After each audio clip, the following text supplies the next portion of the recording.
తెలుగు రాష్ట్రాల్లో 450కి పైగా రోబోటిక్ సర్జరీలు సక్సెస్ఫుల్ గా చేసిన ఘనత మణిపాల్ హాస్పిటల్దే. Hi hello welcome to Suman TV. నేను మీ Roshan. So Allu Arjun versus Revanth Reddy. So యావత్ తెలంగాణ ఆంధ్రప్రదేశే కాకుండా తెలుగు వాళ్ళు ఎక్కడైతే ఉన్నారో అన్ని చోట్ల కూడా ఇదే డిస్కషన్ నడుస్తుంది. అసలు ఏం జరుగుతుంది అనే దాని మీద డిస్కషన్ ఎక్కువగా నడుస్తుంది. అట్ ది సేమ్ టైం ఈరోజు మళ్ళీ అల్లు అర్జున్ని చికటపల్లి పిఎస్కి మళ్ళీ విచారణకు పిలిచారు. ఒక 20 క్వశ్చన్లు రెడీ చేసుకొని ఇదే దాని మీద స్పందించడానికి మనతో పాటు సిద్ధంగా ఉన్నారు ప్రొడ్యూసర్ నట్టికుమార్ గారు. సో నట్టికుమార్ గారు నమస్తే అండి. నమస్తే అండి. సో ఓవరాల్గా చూస్తున్నాం, గత 10 రోజుల నుంచి పుష్ప రిలీజ్ అయిన దగ్గర నుంచి కూడా దాని చుట్టూ వివాదం జరుగుతూనే ఉంది. అండ్ అల్లు అర్జున్ ఇంటి చుట్టూ వివాదం జరుగుతూనే ఉంది. అల్లు అర్జున్ చుట్టూ కూడా వివాదం జరుగుతూనే ఉంది. అండ్ ఎలా చూడొచ్చు ఓవరాల్గా అసలుకి అంటే చాలామంది కూడా రేవంత్ రెడ్డి గారు చేస్తుంది కరెక్ట్ అని చెప్తున్నారు. అండ్ ఆయన కూడా అసెంబ్లీ సాక్షిగా సినీ ప్రముఖులను ఉద్దేశించి మాట్లాడిన తీరును కూడా అందరూ హ్యాట్సప్, ఇలాంటి ఒక సీఎం లేడు అని కూడా మాట్లాడుతున్నారు. కొంతమంది ఏమో అల్లు అర్జున్ని కావాలని ఇబ్బంది పెడుతున్నారు, అల్లు అర్జున్ని కావాలని పోలీస్ స్టేషన్లకు పిలుస్తున్నారు, అల్లు అర్జున్ కావాలని అరెస్ట్ చేయించారు, అల్లు అర్జున్ని కావాలని బెయిల్ రాకుండా చేస్తున్నారు. అంటే రకరకాలుగా అంటే మిక్స్డ్ టాక్ వినపడుతుంది. అండ్ ఎలా చూడొచ్చు ఓవరాల్గా యాజ్ ఎ ప్రొడ్యూసర్గా ఇండస్ట్రీలో ఇన్ని సంవత్సరాల నుంచి ఉన్నారు, ఇలాంటి ఒక విషయాన్ని, ఇలాంటి ఒక టాపిక్ని ఎప్పుడు కూడా మీరు కూడా మాట్లాడి ఉండరు, పెద్ద పెద్ద ప్రముఖులు కూడా ఈరోజు మాట్లాడుకునే స్థాయికి వచ్చింది అంటే ఎక్కడ తప్పిదం అంటారు దీనికి? దాంట్లో నేను మళ్ళా చెప్తున్నానండి. రేవంత్ రెడ్డి గారిది కానీ, తెలంగాణ గవర్నమెంట్ది కానీ, పోలీస్ డిపార్ట్మెంట్ది కానీ ఎక్కడ ఒక చిన్న తప్పు కూడా లేదు. పోలీస్ డిపార్ట్మెంటే చేసిన సాహసం చెయ్యకపోతే కొన్ని వందల మంది చనిపోయేవారు. వాళ్ళు డామేజ్ కంట్రోల్ చేసి ఆయన్ని లోనకు పంపించకపోతే చాలా చాలా చాలా డామేజ్ అయిపోయేది. ఆ డామేజ్ నిజంగా పాపం ఆపినందుకు వాళ్ళకు పోలీసులకు మనం సన్మానం చేయాలండి. వాళ్ళకి హెడ్సప్ చెప్పాలా. వాళ్ళు కష్టపడిన కష్టానికి వాళ్ళ ప్రాణాలకు తెగించి చేసినందుకు వాళ్ళ తెలివితేటలతో చేసిన దానికి మనం హెడ్సప్ చెప్పాలా. First number 1. రెండోది, రేవంత్ రెడ్డి గారు లాంటి సీఎం 100% రాబోడేమో నాకు తెలియదు, కానీ ఇండస్ట్రీకి చేసిన మంచి కానీ, ఈ దీంట్లో చేసిన హెల్ప్ కానీ చాలా చాలా చేశారు. ఏమండి, రేవంత్ రెడ్డి గారిని తిడతానంటున్నారు, మీకు రేట్లు ఇచ్చినందుక, మీకు ఆల్రెడీ బెనిఫిట్స్ ఇచ్చినందుక. ఎవ్వరు సాహసం చేయలేదండి. 1300 రూపాయలు రేట్ ఇవ్వలేదు. కానీ ప్రొడ్యూసర్స్ వెళ్ళి మాకు ఇదిగో ఇంత రేట్, ఇంత నష్టం, ఇప్పుడు ఇంత మొత్తం బడ్జెట్ అయ్యింది, ఈ ప్రాబ్లం అయింది, మాకు ఇంత బడ్జెట్లో వస్తే ఒక్క షో ఇవ్వండి, ఒక్క షో ఇస్తే బెనిఫిట్స్, ఈ రేట్ ఇస్తే బాగుంటుంది. ఒకవేళ మీరు తక్కువ ఇచ్చినా బ్లాక్ మార్కెట్ దళారుల ద్వారా డబ్బు వెళ్ళిపోతుంది, ఈ బ్లాక్ మనీ వెళ్ళిపోతుంది, మీకు గవర్నమెంట్కి రాదు, మాకు రాదు అని అంటే, అంతకుముందు దేవరా సినిమా ఎంత ఇచ్చారు బెనిఫిట్స్, దాన్ని బయట బ్లాక్ ఎంత అమ్మారు, అవన్నీ మొత్తం ఇంటెలిజెన్స్ రిపోర్ట్ కానీ మొత్తం అన్ని రిపోర్ట్లు తెప్పించుకొని ఆయన అప్పుడు ఇది 1500-2000 రూపాయలు దేవరా అమ్మారు, అమ్మిన డబ్బు దళారు వెళ్ళిపోయింది కనుక ఇది మనం 18% జిఎస్టీ వస్తుంది, ఇది రైట్ రాయల్గా ఆయన ఒక మంచి మనసుతో రేట్ ఇచ్చారు. నెంబర్ 1. రెండోది, మనకు అక్కడ 2వ తారీఖు నాడు వాళ్ళు, నేనే థియేటర్ ఓనర్ అండి, నేను థియేటర్లో 4 థియేటర్లు ఓనర్ కాబట్టి ప్రతి ఒక్కరూ బందోబస్తు కోసం పర్మిషన్ పెట్టిన తర్వాత వాళ్ళు ఏంటంటే పలానా ఈ సేవలో చలానా తీసుకోండి, మీకు ఇంతమంది పోలీసులు పర్మిషన్ ఇస్తున్నాం అని మాకు ఒక లెటర్ ఇస్తారు. అది మీ సేవలో చలానా తీసుకొని మళ్ళీ వెళ్ళిన తర్వాత మాకు పోలీసులు పంపిస్తారు. ఇప్పుడే పంపిస్తారండి పోలీసులు. ఇది మొత్తం టోటల్ ఇది ప్రైవేట్, పూర్తి ప్రైవేట్ సంబంధం. అయితే దానికి ఆల్రెడీ వాళ్ళు రిజెక్ట్ చేసి లెటర్ ఇచ్చినప్పుడు సంజయ్ థియేటర్ వాళ్ళు ఆ టీంకి, ఇది అల్లు అర్జున్ గారి టీంకి కంపల్సరీ ఇన్ఫార్మ్ చేశారండి. ఇన్ఫార్మ్ చేయకుండా లేదు. ఈ టీం చేసిన తప్పు over acting, over confidence. Team అంటే ఆయన చుట్టూ ఉన్న మేనేజర్లు వాళ్ళే అంటారా? ఎస్ మాకు మేమే చీఫ్ మినిస్టర్, పుష్పాలో మా మాట వినలేదని చీఫ్ మినిస్టర్ మార్చేసాం. మేము ఎవరైనా మార్చగలుగుతాం, ఈ రాష్ట్రం మాది, మాకంటే సెలబ్రిటీ ఎవరు లేరు అనుకొని అల్లు అర్జున్ గారు కాదండి ఇది. వాళ్ళ టీము ఆ రేంజ్కి వెళ్ళిపోయారు, ఆ రేంజ్కి వెళ్ళిపోయారు. ఎందుకంటే ఆ మధ్యకాలంలో మేము సోషల్ మీడియాలో కూడా చూసాం కదా, అసలు ఎక్కడికోనండి ఇష్టం వచ్చినట్టు తిట్లని, ఇష్టం వచ్చినట్టు మాటలని, ఒక యూట్యూబ్ ఛానల్లో కొట్టడానికి వెళ్ళడం కానీ, రౌడీజం చేయడం కానీ, మా ఒక సాక్షాత్ చిరంజీవి గారి అన్నదమ్ముల మీద ఆయన అతి దగ్గర ఉన్న వ్యక్తి అన్నీక దండం తమ్ముడికి పెట్టిన, అంటే పవన్ కళ్యాణ్ గారికి పెట్టి మాట్లాడాడండి. అంటే ఒక ఏమంటారంటే అహంకారానికి నిదర్శనం ఇవన్నీ. వీళ్ళు చేసిన తప్పులకు ఆయన బలయ్యాడు ఈరోజు. వీళ్ళు చేసిన పాపాలకు ఆయన బలయ్యాడు ఈరోజు. వీళ్ళు చేసిన అతి నిర్లక్ష్యానికి ఆయన బలయ్యాడు ఈరోజు. అతి ఆయనకి ఎందుకంటే ఇప్పుడు హీరో, మీకు కూడా రోషన్ గారు, మీకు ఎన్నో సంవత్సరాలు తెలుసు, మన హీరోగా ఉండేటప్పుడు ఏంటంటే రూట్ మ్యాప్ అంటాం. ఆ రూట్ మ్యాప్ తో వాళ్ళు పిఎస్లు, పిఏలు, సెక్యూరిటీలు చెప్తుండగా వెళ్ళడమే తప్ప, షూటింగ్ కి డైరెక్టర్ ఏం చెప్తాడో, డైలాగ్ వర్షన్ ఏం చెప్తాడో అది చేయడం తప్ప, హీరో గారు అన్ని చూసుకొని మాకు ఇది ఇక్కడ సెక్యూరిటీ ఉందా, లేకపోతే ఇక్కడ మొత్తం టోటల్ గా అన్ని చూసేది హీరో లేడండి. నాట్ ఓన్లీ ఏ హీరో లేడు, అన్ని వాళ్ళ మీద ఆధారపడి ఉంటాడు. వాళ్ళు తప్పు చేశారు కాబట్టి ఈ రోజు అల్లు అర్జున్ గారికి ప్రాబ్లం వచ్చింది. ఈవెన్ ఆ రోజు ఆమె చనిపోయినప్పుడు కూడా ఒక సిఐ, ఒక పోలీస్ ఇన్స్పెక్టర్ ఆయనకి చెప్పడానికి, ఇన్ఫార్మ్ చేద్దామని వెళ్ళటానికి వెళ్తుంటే కూడా ఆడేదో మేనేజరు మీరు వెళ్ళకూడదు ఆయన దగ్గరికి, మేము చెప్తాము, మేము ఇన్ఫార్మ్ చేయాలని చెప్పేసి కూడా పోలీసులను కూడా దురుసుగా మాట్లాడినట్టు కూడా చెప్పారు మనకి మీడియా పాయింట్లో వాళ్ళు. ఎందుకంటే ఈ అతి చేసిన వాళ్ళని ఉంచకూడదు ఇక్కడ. ఇలాంటి వాళ్ళు ఇండస్ట్రీ కూడా పనికిరాదు వీళ్ళు. ఎందుకంటే ఒక అంత పెద్ద హీరో, అంత బిగ్గెస్ట్ హిట్ అయిన సినిమాని ఈ రోజు సెలబ్రిటీ చేసుకోలేని పరిస్థితుల్లో, నార్త్ ఇండియాలో చాలా 685 కోట్లు కలెక్ట్ చేసిన సినిమాని, ఎవరికి చరిత్ర సృష్టించిన సినిమాని బయటికి వెళ్ళలేని పరిస్థితిని హీరోకి తీసుకొచ్చిన ఈ టీం ని ఇండస్ట్రీలో ఉండకూడదండి ఇలాంటి వాళ్ళు. అంటే ఆయన నిజంగా ఈ విషయంలో ఆ టీం తప్పు చేసిందే తప్ప, అనుకోని సంఘటనలో ఆయన ఇరుక్కున్నాడే తప్ప ఏ ఒక్కటి కూడా నాకు తెలిసి ఆయన తెలిసి తప్పు చేయలేదు అని మాత్రం నేను చెప్పగలుగుతాను. ఓకే, ఇది తెలిసి కావాలని చేసే వ్యక్తి అయితే కాదండి. ఎందుకంటే మనకి ఈ రోజు కాదండి, అది చిన్నప్పటి నుంచి ఇప్పుడు మాకు తెలుసు, వాళ్ళ ఫ్యామిలీ నాకు చెన్నై నుంచి తెలుసు. అరవింద్ గారితో నేను ఇప్పుడు ఎన్నో ఈసీ మెంబర్లుగా, ఎన్నో జాయింట్ సెక్రటరీగా, ఆయనతో పాటు నేను దాదాపు 20 సంవత్సరాలు నేను కలిసి పనిచేశాం. ఇది మా ప్రొడ్యూసర్ కౌన్సిల్ కావచ్చు, ఛాంబర్ కావచ్చు, వివిధ కమిటీలు కావచ్చు. అలాగే మాకు అక్కడ మొత్తం టోటల్గా ఏ విషయంలో పిఆర్పీలు అవ్వచ్చు, ఇంకోటి అవ్వచ్చు, ప్రతి దానికి సమయం పాటించి ఎక్కడైనా సరే ఏ గొడవలు అవ్వకుండా నిలబెట్టగల వ్యక్తి, మొత్తం సౌమ్యంగా నిలబెట్టి మాట్లాడగల వ్యక్తి ఉన్న అరవింద్ గారండి. డిఫరెంట్ క్యారెక్టర్స్ చేసుకుంటూ కష్టపడుతూ ఆయన ఒక గంగోత్రి దాంట్లో ఒక ఎలా వచ్చిందో, గంగోత్రి తర్వాత ఒక డిఫరెంట్ క్యారెక్టర్స్ చేస్తూ, అలాగే మనకు బన్నీ సినిమా డిఫరెంట్ డాన్సెస్ అన్ని, అంటే ఆయన ఎదగడానికి ప్రజలకు ఏం మెప్పించాలో ప్రతి దానికి చేసుకుంటూ. దీనికి ముగింపు ఏమైనా ఉంటుందా నటికుమార్ గారు? ఎందుకంటే పుష్పలో అల్లు అర్జున్ చెప్పినట్టు తగ్గేదిలే అంటే, ఇటుపక్క రేవంత్ రెడ్డి గారు అసలు తగ్గేదిలే అంటున్నారు, అండ్ ఫైర్ అంటే వైల్డ్ ఫైర్ అంటున్నారు. ఎందుకంటే రాబిన్ హుడ్ పాలసీ అనమాట. సేమ్ ఉన్నోడి దగ్గర కొట్టడం, లేనోడికి పెట్టడం. సేమ్ ఇప్పుడు రేవంత్ రెడ్డి గారు అనుసరిస్తుంది కూడా అదేం చెప్పవచ్చు. ఎందుకంటే ఆ రోజు ఇన్సిడెంట్ జరిగిన తర్వాత అక్కడి నుంచి పాజిటివ్గా ఆయన స్పందించి అడ్రస్ చేసి అక్కడి నుంచి వెళ్ళిపోయి హాస్పిటల్లో జాయిన్ అయిపోయిన తర్వాత శ్రీతేజ్ని పరామర్శించి ఏదో ఒకటి నష్టపరిహారం అక్కడ వాళ్ళకి చెల్లించి అతని హెల్త్ను ఎప్పటికప్పుడు మానిటర్ చేసుకుంటూ వచ్చుండుంటే ఇంత దూరం వచ్చేది కాదు. ఇంత దూరం కూడా తెలంగాణ గవర్నమెంట్ కావచ్చు, పోలీస్ కావచ్చు, ఇంత దూరం కూడా తీసుకొచ్చే వాళ్ళు కాదు. సో యాక్సిడెంటల్గా జరుగుతుంటాయి. సో జరిగిన దానికి కూడా చాలా బాధపడ్డారు. ఇటుపక్క గవర్నమెంట్ కూడా ఎప్పటికప్పుడు ఆ అబ్బాయి హెల్త్ ఎలా ఉంది ఏంటి అనేది కూడా ఎప్పుడు మానిటర్ చేస్తున్నారు. అట్ ది సేమ్ టైం ఎవరికి తెలియకుండా జరిగిన రోజే జగపతి బాబు గారు ఇండస్ట్రీ నుంచి హాస్పిటల్కి వెళ్ళి చాలా సీక్రెట్గా ఉంచారు. ఆయన కూడా నేను వెళ్ళొచ్చానని, ఇంత ఫైనాన్షియల్గా హెల్ప్ చేశానని ఎప్పటికప్పుడు ఆ అబ్బాయి హెల్త్ గురించి కూడా కనుక్కుంటున్నారు. ఎంత చూస్తుంటే చూడండి, అసలుకి ఎక్కడ ఒక చిన్న మాట వల్ల, అంటే ఒక చిన్న తప్పిదం వల్ల ఇంత దూరం తీసుకొచ్చేదారు ఈ విషయాన్ని. అంటే నేను ఒకటే అంటానండి, మన మనసు మంచిగా మాట మంచిగా ఉంటే అంటారు కదా, అలాగా ఇప్పుడు మన దగ్గర ఉన్న మనసు కరెక్ట్గా ఉండుంటే ఈరోజు ఈ పరిస్థితి రాదు. ఇంకోటి ఏంటంటే చిన్న చిరుగు గాలి అని చెప్పి రేవంత్ రెడ్డి గారి చేతిలో లేదండి, ఇక్కడ మున్సీ గారి చేతిలో లేదండి, ఎవరి చేతుల్లో లేదండి. ఎందుకంటే is as per court order ప్రకారం అనుసరించవలసిన పరిస్థితి అది. ఇంకా లాని ఎవరు అత్యుత న్యాయస్థానాన్ని ఎవరు ఏమీ ఎదిరించలేరండి. ఎందుకంటే చట్టం ఏం చెప్తుంది, న్యాయం ఏం చెప్తుందో వినవలసిందే. ఇప్పుడు రేవంత్ రెడ్డి గారైనా వినాల్సిందే. రేవంత్ రెడ్డి ఇప్పుడు కోర్టు బెయిల్ ఇచ్చారండి, బెయిల్ ఇచ్చినప్పుడు రాత్రి 12 గంటలకు వదలమంటే ఎక్కడ వదులుతారండి? ఎందుకంటే ఎందుకంటే ఒక రూల్స్ అండ్ రెగ్యులేషన్స్ ఉన్నాయండి. ఆ ప్రకారంగానే 6:39 వదిలేరు. వదిలిన తర్వాత అందరూ కలడం, మళ్ళీ దాన్ని సోషల్ మీడియాలో పెట్టడం, మళ్ళీ రెచ్చగొట్టడం, మళ్ళీ ఫ్యాన్స్ అంతా రేవంత్ రెడ్డి గారిని తిట్టడం, ఇది కరెక్ట్ కాదు కదండి. ఇది కరెక్టా చెప్పండి.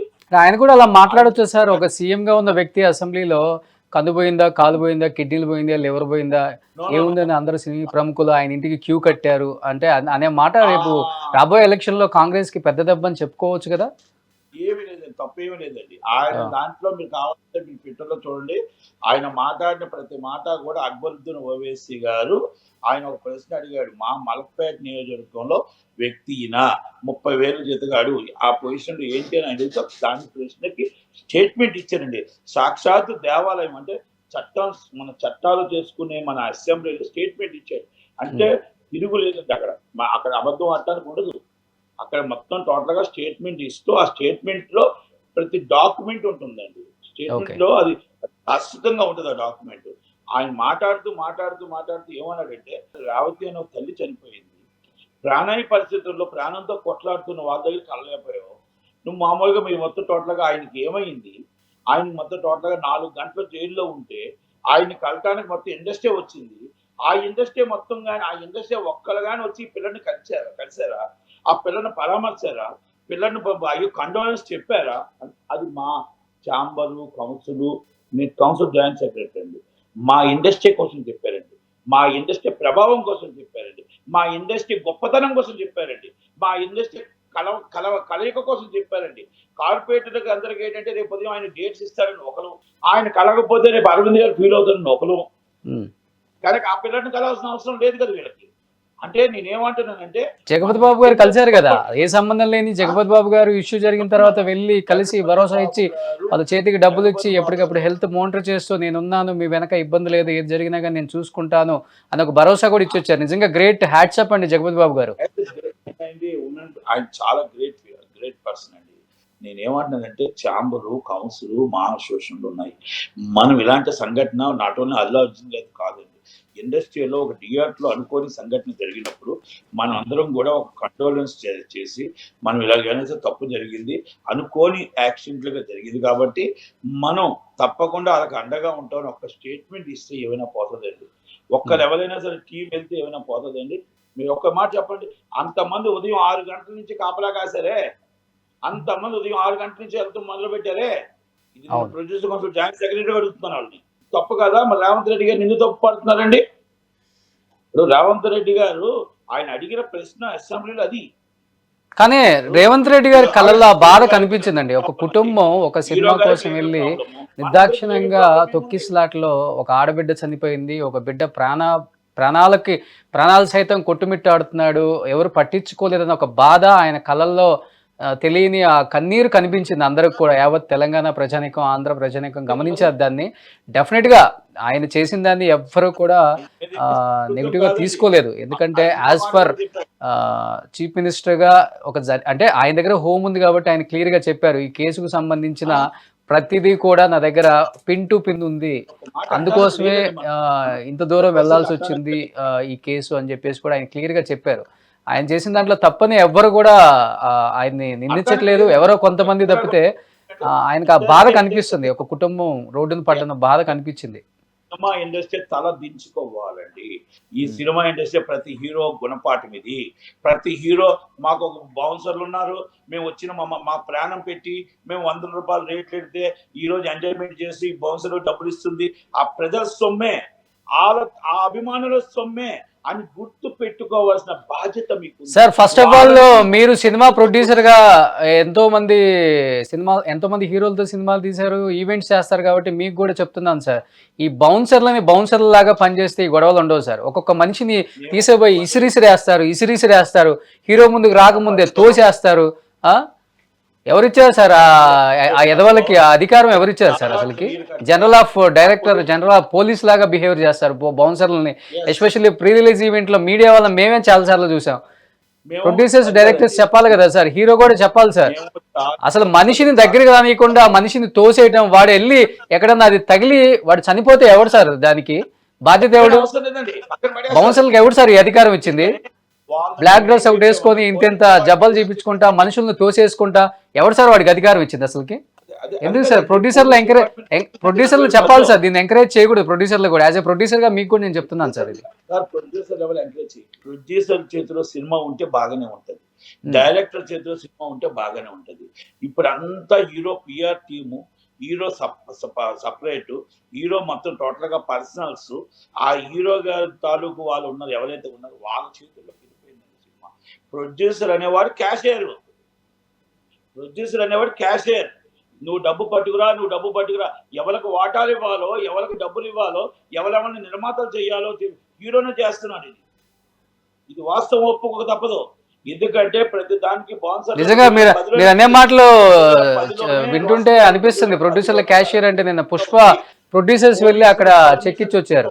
అదే హీరో వెళ్ళి ఉంటే ఇంకా చాలా హ్యాపీగా ఫీల్ అయ్యే వాళ్ళేమో, లేకపోతే అరవింద్ గారు వెళ్ళి ఉంటే ఇంకా హ్యాపీగా ఫీల్ అయ్యారేమో. అవునండి, ఇది ఈ రోజు ఒక్కటేనండి, ఇది ప్రతి హీరో తెలుసుకోగలగాలి. ఈ రోజు చూసారా, ఈ రోజు ఎంత పెద్ద హిట్ అయ్యి మన నేషనల్లో నార్త్ ఇండియాలో పెద్ద హిట్ అయ్యి ఆయన ఎక్కడా కూడా పాపం వెళ్ళలేక మాట్లాడలేక పరిస్థితిలో ఒక బాధతో, ఆయనకి బాధ ఉంది, చాలా కష్టం ఉంది, ఆమె చనిపోయిందని బాధ ఉంది, ఆమె అబ్బాయి చావుమతులు ఉన్నాడని బాధ ఉంది. ఇప్పుడు ఆయన కావాలని చేయలేదండి, కావాలని జరగలేదండి. ఇది టీం తప్పు చేసి అక్కడి నుంచి ఊరేగింపుగా తీసుకురావడం కానీ ఇంకొకటి మన ప్రెస్ మీట్ పెట్టి పోలీసులకి మన రేవంత్ రెడ్డి గారికి ఛాలెంజ్ విసరడం కూడా చాలా తప్పు. ఎందుకు చెప్తాను, ప్రతిదీ రాంగ్ ట్రాక్ పట్టించారు ఆయన ప్రతి దానికి రాంగ్ ట్రాక్ పట్టించారు. మీకు already as per law bail ఇచ్చారండి, మీకు బెయిల్ ఇచ్చినప్పుడు అసలు మీరు మాట్లాడకూడదు.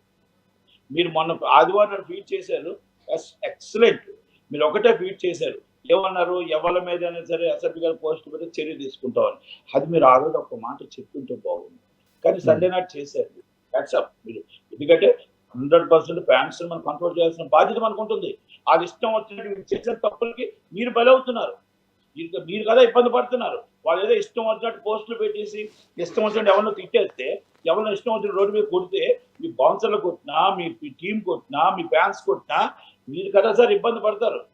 అది అర్థం చేసుకోవాలి ప్రతి హీరో అర్థం చేసుకోవాలి. ఏమంటే చిరంజీవి గారికి ఇన్ని సంవత్సరాలు ఫ్యాన్స్ ఫాలోయింగ్ ఉందండి, హీరో కృష్ణ గారికి, హీరో మహేష్ బాబు గారికి ఇన్ని సంవత్సరాలు కృష్ణ ఫాలోయింగ్ ఉందండి, ప్రభాస్ గారికి ఫాలోయింగ్ ఉందండి. ఎవరైనా ఒక్క రోజు ఈ పొరపాట్లు జరిగాయని నాకు చెప్పండి. ముమ్మాటికి పుష్ప టీం కావచ్చు, అల్లు అర్జున్ గారి సైడ్ తప్పు ఉంది కాబట్టి ఈ రోజు ఇండస్ట్రీ ఎవరు కూడా దీని మీద స్పందించట్లేదు. మీరు చూస్తే అర్థమవుతుంది, ఒక్క హీరో కూడా ట్వీట్ చేయలేదు అల్లు అర్జున్కి సపోర్ట్ చేస్తున్నాం, అల్లు అర్జున్కి పాజిటివ్గా ఎవరు ట్వీట్ చేయలేదు. బికాజ్ ఆఫ్ అక్కడ తప్పు ఉంది, తప్పు జరిగింది. సో తప్పు జరిగిన తర్వాత సమర్థించుకుంటే అది మనకి అంటుకుంటుందని ఎవ్వరు కూడా దీంట్లో ఇన్వాల్వ్ అవ్వలేదు. మనకు చూస్తే అర్థమవుతుంది, ఏ కాంపౌండ్ నుంచి ఎవరు కూడా ఒక ట్వీట్ చేయలేదు.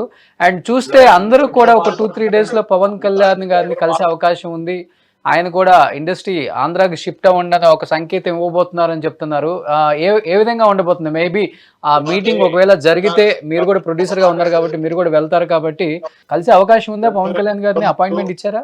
100% కలుస్తానండి, కలుపుని చెప్తాను. కానీ షూటింగ్ 100% ఎవరు కూడా అక్కడ రాలేదండి. అక్కడ ఆల్రెడీ 30% స్టార్టెడ్ అవుతుంది. 30% స్టార్టెడ్ అయ్యి ఎవరి ఇష్టం వాళ్ళండి. ఇక్కడ కూడా షూటింగ్ జరగాలి, అక్కడ జరగాలి. ఎందుకంటే ఆల్రెడీ సెటిల్డ్ ఇస్ మేము చెన్నైలో 1981లో రమ్మంటే, 1982లో రమ్మంటే ఆల్రెడీ మొత్తం 2002 సెటిల్ అయిందండి ఇక్కడ. లాస్ట్ అండ్ ఫైనల్ గా 2 విషయాలకి ఏం చెప్తారు? ఒకటి, అల్లు అర్జున్ ఇంటిపైన దాడి, అంటే అలా గోడలు దూకి వెళ్ళి ఇంట్లో పూలకుండీలు పగలగొట్టి రాళ్ళు ఇంటి మీద వేయటమే కాకుండా ఆ టైంలో పిల్లలు మేబీ ఇంట్లో ఉంటే తగిలితే ఏం జరిగి ఉండొచ్చు అనే దానికి ఏం సమాధానం చెప్తారు? అట్ ది సేమ్ టైం దీని వెనక కేటీఆర్ గారి హస్తం ఉంది, కేటీఆర్ గారికి సంబంధించిన వ్యక్తులు వాళ్ళని కొంతమంది అంటున్నారు, కొంతమంది ఏమో రేవంత్ రెడ్డి గారి వ్యక్తులు, కొనంగల్కి సంబంధించిన వాళ్ళు దాంట్లో 4 ఉన్నారు అంటున్నారు. ఏ విధంగా చూడొచ్చు దీన్ని? ఎందుకంటే రేవంత్ రెడ్డి గారు క్లియర్గా ఖండించారు, సినీ ప్రముఖుల ఇళ్ల మీద దాడులు అస్సలు చేయకూడదు, సో చాలా బాధ్యతారహితంగా వ్యవహరిస్తున్నారు, ఈ పద్ధతి కాదని. ఇంటి ముందు ఈ రోజు నేను అటు నుంచే వస్తున్నానండి, ఒక సీఎం ఇంటికి పెట్టిన బందోబస్తు అల్లు అర్జున్ ఇంటికి పెట్టింది ఈరోజు. దాడికి ప్రతి దాడి చేయడం అనేది ఎవరు కూడా సమర్థించరు. రెండోది, ఇప్పుడు ఆయన ఆల్రెడీ కోర్టు పరిధిలో ఆయన లీగల్ గా ఎదుర్కొంటున్నాడు. అక్కడ ఏ తప్పు జరిగినా యాజ్ బర్లా చట్టం న్యాయం అది మనకు చెప్తుంది. మన ఇంట్లోకి వెళ్ళిపోయి దాడి చేయడం అనేది ఏమైనా చర్య, ఎవరూ దాడి చేయడానికి కరెక్ట్ గా కాదు. ఎందుకంటే వాళ్ళ ఫ్యామిలీ అలా హస్బెండ్ కూడా పిల్లలు ఇంట్లో ఉన్నారండి, టక్కన ఏదో జరుగుతుందని చెప్పేసి వాళ్ళకి తెలియదు కదా. చిన్నపిల్లలు డోర్ తీసుకొని బయటకు వచ్చేస్తే ఆ టైంలో ఆ స్టోన్స్ తగిలితే ఏంటి? See, అక్కడ జరిగింది దాన్ని వెనక తీసుకురాలేము. ఆ బాబు పరిస్థితి నిజంగా తలుచుకుంటే అందరికి బాధేస్తుంది. బాబు కోలుకోవాలని అందరం కోరుకుంటున్నాం. అంతేగాని దానికి మనం మళ్ళీ ప్రతీకారంగా ఇంటి మీద రాళ్ళు రువ్వి అంటే జరగరాంది ఏమైనా జరిగితే దానికి బాధ్యులు ఎవరు అంటే రేపు అది 100% ఖండించవలసిన విషయమేనండి. ఇంకోటి అండి, ఇక్కడ ఇది ఇంతగా పెరగటానికి, ఇంతగా రెచ్చగొట్టడానికి కేటీఆర్ గారే కారణం. సినిమా వాళ్ళు కేటీఆర్ గారిని నమ్ముకుంటే మాత్రం అందరూ కంపల్సరీ ఇదే పరిస్థితికి వస్తుంది. ఒక్కసారి అర్థం చేసుకోండి. కేటీఆర్ గారు ఈ రోజు ఆయన మర్చిపోయాడో లేదో తెలియదు కానీ ఒక సీఎం పేరే మర్చిపోయాడు, ఆయన స్టార్ హీరో పట్టించుకోలేదు, స్టార్ హీరోని లోన్ వేశాడు అని రెచ్చగొట్టిందే కేటీఆర్ గారు. ఒక సెలబ్రిటీ పేరు మర్చిపోయాడు అంటే పేరు కూడా నేను గుర్తు పెట్టుకోలేను, నువ్వు చీఫ్ మినిస్టర్ నిన్ను ప్రజలే గుర్తు పెట్టుకుంటారు అంటే అది రెచ్చగొట్టడం కాదా? అరెస్ట్ చేసి అందరినీ సినిమాలందరినీ అరెస్ట్ చేసి ఫైనల్ కన్క్లూజన్ ఏం చెప్తారు నట్టి గారు? ఎందుకంటే చికట్పల్లి పిఎస్ మళ్ళీ అల్లు అర్జున్ విచారణకు పిలిచింది కాబట్టి ఎలా ఉండబోతుంది? మళ్ళీ అరెస్ట్ అయ్యే అవకాశం ఉందంటారా, లేక కేవలం విచారణకు మాత్రమే పిలిచి పంపించే అవకాశం ఉందంటారా ఈ రోజు? అవునవునండి, హైకోర్టు వారు ఏం చెప్పి 4 వారాల మధ్యంతర బెయిల్ ఇచ్చారు. హైకోర్టు వారు విచారణకు సహకరించమన్నారు. ఆయన కోర్టు వారు ఇచ్చిన ఆర్డర్ ప్రకారం ఆయన నోటీస్ ఇచ్చారు కాబట్టి కోర్టు విచారణకు హాజరయ్యి ఆయన కంపల్సరీ ఆయన స్టేట్మెంట్ ఇవ్వాల్సిన బాధ్యత ఆయనకు ఉంది కాబట్టి ఆయన బాధ్యతగా కంపల్సరీ వెళ్ళారు. ఆయన స్టేట్మెంట్ ఇస్తారు, స్టేట్మెంట్ అంతా రికార్డ్ చేసుకుంటారు. స్టేట్మెంట్ రికార్డ్ చేసుకున్న తర్వాత వచ్చి 4 వారాల్లోనే 10 రోజులు 5 రోజుల్లో కోర్టు వారు ఏ నిర్ణయం తీసుకుంటే ఆ నిర్ణయాన్ని కట్టుబడి ఉండాల్సిందేనండి. ఎవరు అత్యున్నత న్యాయస్థానానికి ఎవరు ఎదురు చేస్తాను ఉండదు. ఆ న్యాయస్థానం వాళ్ళు ఏమిస్తే ఆ నిర్ణయానికి కట్టుబడి ఉండాల్సిందే, గవర్నమెంట్ అయినా పోలీసు వారైనా అల్లు అర్జున్ గారైనా సరే. సో ఎనీహౌ థ్యాంక్ యూ నట్టి కుమార్ గారు. ఎందుకంటే న్యాయస్థానానికి ఎంతటి వాళ్ళైనా కానీ అందరూ సమానులే అనే ఒక మెసేజ్ అయితే స్ట్రాంగ్గా వెళ్ళింది కాబట్టి నిజంగా పెద్ద లేదు చిన్న లేదు, తప్పు చేస్తే ఎవరికైనా శిక్ష తప్పదు అనేది మళ్ళీ ఇంకొకసారి రుజువు అయింది కాబట్టి విల్ వెయిట్ అండ్ సీ ఏం జరగబోతుందో. థ్యాంక్ యూ అండి, థ్యాంక్ యూ సో మచ్.